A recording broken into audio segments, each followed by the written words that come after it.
Okay, this is a chair repair, part 1. It's a one-shot thing, so hopefully I can get it all in one go.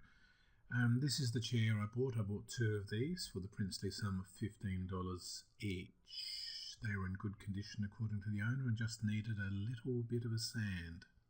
Horror upon horror as I started to pull it apart. As you can see, it was a schmozzle. I had to make new parts, measure all sorts of odd angles, make new dowels, all of this for $15, as you can see here. So I got my dowel maker out, not used that before, and then I started making dowels which I had to fit. I had to make new dowels, drill the old ones out because obviously they're imperial sizes.